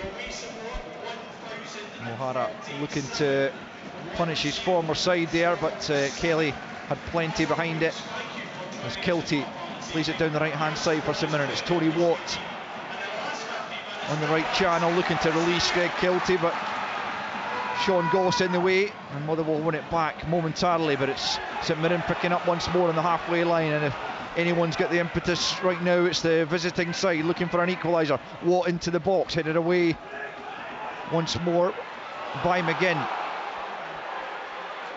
Picked up by Taylor, right hand side it's Strain for St Mirren, midway inside the Motherwell half. Up towards the edge of the penalty area he comes. He's been held up well by Spittle. Does get the pass off though to Fraser. Infield it goes to Bacchus, 30 yards from goal. Now O'Hara out to the left hand side for Small. Small to run it Johnston, he's past him, stands it up towards the back post. For the umpteenth time in the game he's put too much on the cross, but it will be retrieved. And here's Bacchus just outside the penalty area. Oh, he was looking for Tony Watt, and it was a crucial header in there which takes it behind for a St Mirren corner. 13 to play, Motherwell 2, St Mirren 1. A sustained bit of pressure from St Mirren. You can just see a wee touch of nerves creeping into Motherwell. Their defending's getting slightly more desperate, but again in that left hand side, Thierry Small, I don't know how many times, it must be 4, maybe 5 times he's been a good area. That time he did really well to manipulate the ball for the cross. Each and every single time he's put it 10 yards too heavy out the back of the other side of the box. But a corner, in swinger, it's coming in. Yeah, St Mirren corner from the left hand side, right footed from Strain I think it is. Won by Taylor, knocks it down into the 6 yard box, but there's that man Van Veen, and again he's gone down as he clears the ball. I think he was just about to be replaced there, and if there was any doubt about that, then surely he will be now, and hopefully he hasn't exacerbated. I think that's exactly what he's done. The knock he was carrying as he cleared. He really seemed to pull up, looks like the left thigh, and he is being replaced for the closing 12 minutes or thereabouts by Jack Aitchison. He's had some game, Kevin Van Veen. He's given his all for the team once more. He's amongst the goals again, and he's limping off, and what Stuart Kettlewell and anyone involved with Motherwell will hope is that he hasn't put himself out of the Hearts game at the weekend, or indeed even beyond that, but he's absolutely crucial to everything Motherwell do, Stephen Craigan. He is, and he has 15 goals this season. He has done well. I think there's been other games he's looked really disinterested in, but there's no doubt if Motherwell to get themselves away from the bottom of the table, he's got to stay fit. He's got to still have that little bit of hunger for the game, because on his day he's very difficult to play against. Jack Aitchison on Motherwell, St Mirren making a double change here too. It looks like Flynn's certainly going to be one of the players to come on, and Jameson as well, young striker, is going to come on as well for Tony Watt, who, as Stephen Robinson was saying beforehand, is not entirely match fit, not right up to full fitness certainly, having not been overly involved at Dundee United of late. And, he's not been out injured though. He's obviously still been training, so obviously getting game time in his legs is important. I don't think he's had the impact he would have wanted to had tonight coming back to his former club. There's Jameson and Flynn. Jameson gives chase. He's gone right up alongside Curtis Main, the young man, and Flynn also on. I think it was it Strain that went off. Yeah, it was, the goal scorer. Ryan Strain making way for Ryan Flynn in that right wing back role for St Mirren, who have got just over 10 minutes to find an equaliser. 1-0 Borussia Dortmund against Chelsea in the Champions League. 2-1 Motherwell lead here at Fir Park. It's a throw into St Mirren over on the far side, to be taken by Taylor. Launches it down the left, flicked on by Main, headed back forward by Goss. Spittle straight out of play. Liam Kelly's had a couple of relatively straightforward saves in this second half, Stephen Craigan, but not too much to really worry him. No, and St Mirren haven't done enough in the final third. Two wing backs haven't been high enough to put dangerous balls into the box. Two strikers, Tony Watt and Curtis Main, didn't link up really at any stage. It was two individuals playing their own kind of part in the game, so that's going to need to change in the next 10 minutes, but Motherwell will be happy with how things have gone defensively. Are spot on. Ryan Flynn back to his goalkeeper Trevor Carson, sweeps it forward looking for Main, but it's bypassed him, and Paul McGinn just lashes that out of play over on the far side. It's almost a case of anywhere will do already, and it's really too early to be using that kind of tactic with 10 to play. As Carson again plays it well over the halfway line. Good jump by Butcher to win the header, but St Mirren pick up. Here's Kilty going down the left hand side. Main points where he wants it, further down the left. It is Main who picks up on the touchline. Back infield to Kilty, sends it into the penalty area. High in the air from Butcher, still looks like it's going to fall just outside the penalty area. In fact, Kilty trying to make something of it. Now it's Small, left hand side, can't get past his marker, and then it's out for a throw into Motherwell out on the right hand side. And the home fans, well, they're already desperate for the full time whistle, but they've got a good bit of time to go before that, as Stuart Kettlewell calls back another substitute to shake things up when he's closing 8.5 minutes plus stoppage time. We can understand why the Motherwell fans are so eager for this game to come to an end. It's not like St Mirren have been battering them, but when they've waited so long here for a home victory, back in August was the last one in the league, then you can understand that they're desperate just for this clock to speed up. Yeah, a 1-0 win over Livingston on the 20th of August, 3 draws and 6 defeats here in the league since then. It really is a dismal record. As St Mirren win the throw-in over on the far side, midway inside the Well half. 8 to play as Taylor is blocked off and can't find a way forwards, and it's good play. Motherwell coming forward as Aitchison linking with Obika, eventually runs into trouble. Aitchison and O'Hara now picking out Small. He can't get beyond Paul McGinn, and it's Max Johnston whose goal currently separates the sides, feeds it forward on the right hand side, picked up by Aitchison. He just clips it out of play on the far side. There will be a St Mirren throw-in about 20 yards from the corner flag on their left hand side. Can Motherwell hold out for the 3 points? Can St Mirren get back and claim at least a point? They haven't done enough, for me to earn their way back into this match. Yes, they've been pushing slightly more than Motherwell have in this second half territorially, but they've done absolutely zilch with it. Here's Aitchison up to the edge of the penalty area, past a couple of players, goes for goal. He's so close to hitting the back of the net. It was brilliant play from Jack Aitchison to get away from a couple of challenges, and he lashed in the right foot shot from the angle, and it looked to me like that wasn't too far away from a third Motherwell goal. Well, I have to say he's looked quite lively since he came on. He's something different than what Van Veen and Obika are. He's got a little bit of pace, good trickery, really good feet, and when he managed to work his space, he did go for a power. Trevor Carson gladly and happily watched it go past the post, but a good individual play. Callum Slattery coming on for Blair Spittle, and Motherwell fans on their feet to applaud Blair Spittle, which tells you all about their appreciation of his effort that he's put in. And as you guys often say, and it's, you know, effort should be a given out there, but nonetheless the fans appreciate when they see that a player is giving their all for the cause. I think he was Motherwell's most productive player, I have to say. Everything he'd done tonight was very, very good. There's a break of the ball for Jameson, right hand side of the penalty. Can he pick out a teammate? It's just over Mirren. It breaks away, small, it's in!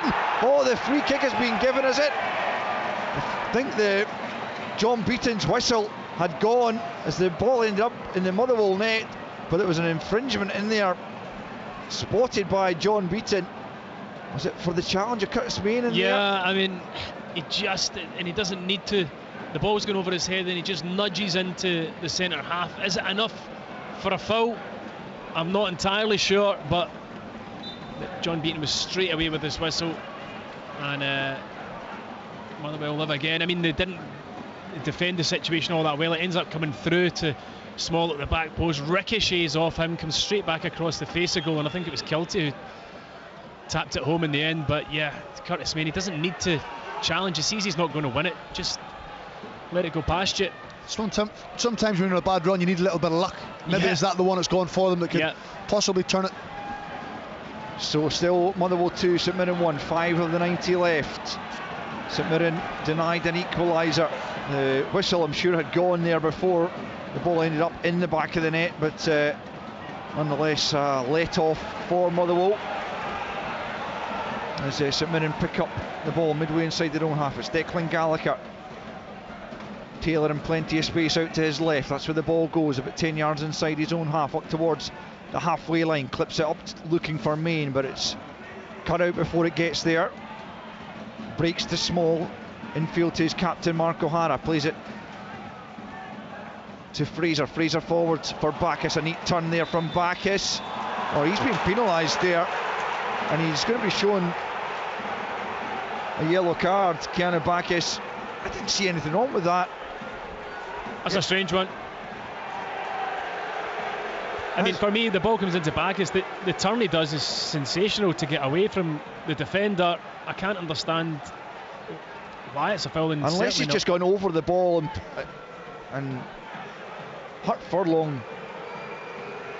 To me, it looked like a perfectly good bit of skill, actually. It's a strange one. I mean, I think, you know, there's pressure from the stands and John Beaton because they've been wanting Keanu Bacchus to be booked, because he has had, say, 4 or 5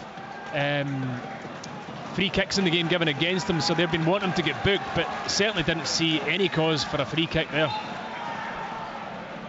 Motherwell will take that as well, because St Mirren were breaking in a good position.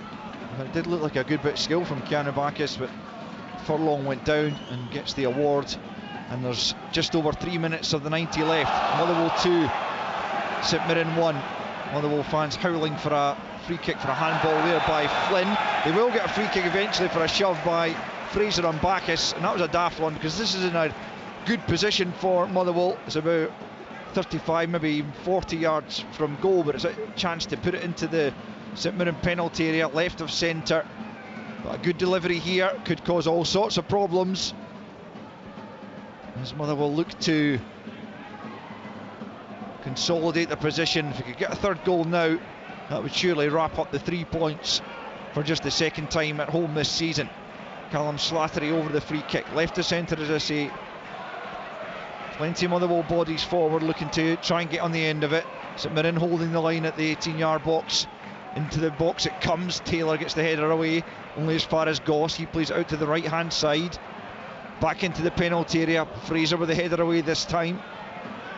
Motherwell looking to keep the pressure on. They need to stay up this bit of the park, but Furlong knocks it straight into the arms of Trevor Carson, who wastes absolutely no time in launching it upfield. Main was fouled. It'll be a St Mirren free kick this time, and a chance for them to load the box. It's just a few yards in from the right touchline, but 20 yards inside Motherwell territory. Just under 2 minutes of the 90 left to play. Motherwell 2, St Mirren 1. Motherwell have had a few close calls in terms of actually getting victories at home, and more often than not they've missed out on them and survived that particular free kick, and it's come off Small in the end. It'll be a throw in to Motherwell over on the far side, down near the corner flag. Thierry Small encouraging Paul McGinn to get on with taking it. I'm not sure if Paul McGinn's just as keen. And now he's gone down to adjust his boot. All in good time. There will be a good few minutes added on at the end of the 90. Throw in taken. Aitchison brings it down. Good control again from him. He's just hauled to the ground by Declan Gallagher, who will definitely go into John Beaton's notebook for that. It was just Jack Aitchison beat him fair and square, and Declan Gallagher had absolutely no answer to it. He got far too tight to him and got rolled, and there was only one person winning that race. Declan Gallagher rather crudely bringing him down. But yeah, it wastes another 30 seconds for Motherwell, and at this stage in the game, it's perfect for them. He's brought a good spark, hasn't he, Jack Aitchison? Yeah. I just think, you know, at a time when Motherwell looked a little bit leggy and their centre forwards, you know, put a lot of work in, they needed freshness up there, and he certainly brought that. The Motherwell free kick taken down the right hand side. Looked like a handball by Obika, and the assistant on the far side flagging. And St Mirren will have the free kick.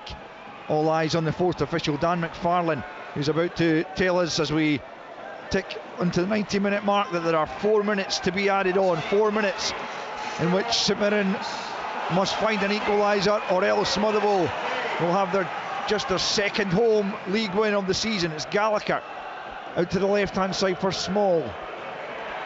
Challenge there by Johnston. Small's lost his footing. Play continues. Obika fouled by Small. He'll go into the notebook. It's a yellow card for Thierry Small. A free kick to Motherwell, and this is exactly what Motherwell want at this stage of the game. Well, it is. You know, they want any kind of fluency or synergy in the game. They want it all stopped. They just want now to make sure they get over the line. You can tell the home fans, it's been a while since they've been singing towards the end of the game, on the brink of getting 3 points, but there's still a bit of work to do. It's all about concentration, focus, nothing stupid, nothing silly. You've done well up to this point, don't take any risks. Another change coming for the Well, and it's going to be the much maligned Stephen O'Donnell coming on for the closing few minutes for the on loan James Furlong, left wing back. Stephen O'Donnell just hopefully from a Motherwell point of view will shore things up at the back there. On he comes as Furlong is applauded off. He's had a decent game as well at left wing back. Acknowledgement there from his manager, interim manager Stuart Kettlewell, whose cause in terms of a long-term replacement for Stephen Hamill will have been done no harm if he can hold on to the 3 points here. Motherwell up in and about the St Mirren penalty area. It's not clear though by the visitors. O'Donnell knocks it back into the penalty area, but Carson will grab that and immediately look to launch it long over the halfway line. Time running out for St Mirren as they look for an equaliser. It's Jameson at the edge of the penalty. He can't hold on to it, and he then concedes the free kick at the edge of the Motherwell box. St Mirren have played into Motherwell's hands these last 10 minutes. They really have. The amount of stupid fouls they've given away and allowed the game to stop. There's not been flow to the game all night, but the last 5-10 minutes have been unbelievably stop-start. Motherwell have the free kick then. Chief Executive Alan Burrows, who's still kicking every ball before he leaves for his new post at Aberdeen, always very animated, and he's urging Liam Kelly to kick it down to the corner here on this left hand side. He knows what it will mean for the club to get another 3 points in their fight for survival and ensure they stay in the Premiership for another season. St Mirren have possession midway inside their own half. It's Ryan Flynn crossing the halfway line now. Right hand side, has to try and check back. He can't do so. He's run it out of play, and we are just a minute away from the full-time whistle, with Motherwell leading by 2-1. Yeah, they've been off colour tonight, St Mirren, no doubt about it. You know, just sloppiness has creeped into their play. They started the game slowly and they haven't been able to pick it up since then. Stephen Robinson, I'd imagine after the game, will be very open and very honest, and I'm sure we'll hear from him. We sure will. As Taylor knocks it over the halfway line. Just over 30 seconds for St Mirren to find an equaliser, for Motherwell to hold out for all 3 points. Main battling away, still St Mirren have it. It's Bacchus, flicked back by Flynn to Fraser. They need to get it into the penalty area. This is the opportunity to do so. It's Flynn can't get past Slattery though. It's out for a throw into St Mirren. Last chance saloon, quickly taken, back to Fraser, now Gallagher square for Taylor, midway inside the Motherwell half, out to the left hand side for Small, who's well challenged out there, and it will be a throw into St Mirren, quickly taken. Motherwell wanting the full time whistle to come. We've played the 4 minutes of added on time. It's Fraser looking to get it into the box, it's blocked away, and surely now Motherwell have done enough. It's with Trevor Carson well outside his penalty area, launches it over the halfway line. John Beaton looks at his watch, still he doesn't blow. It breaks for O'Hara, now Small, left hand side. John Beaton looks at the watch again, still the final whistle hasn't come, and now it does. And listen to that roar from the Firth Park crowd. A monumental victory for the interim manager Stuart Kettlewell and his players, who at long last, after a 6-month wait, have another home victory in the league. And those could be very precious, those 3 points, which take them up to 9th. 3 points off bottom side Dundee United, above Kilmarnock and Ross County at the foot of the table. The 2 goals, the vital goals for Motherwell, came in the first half early on. Kevin Van Veen got the opener before Max Johnson fired into the top corner. Ryan Strain got one back pretty quickly for St Mirren, but they could not find an equaliser. In truth, they didn't really test Liam Kelly in that second period, and Motherwell pretty comfortably held on in the end for an absolutely huge looking 3 points. It finishes at Firth Park. Motherwell 2, St Mirren 1. Motherwell versus St Mirren.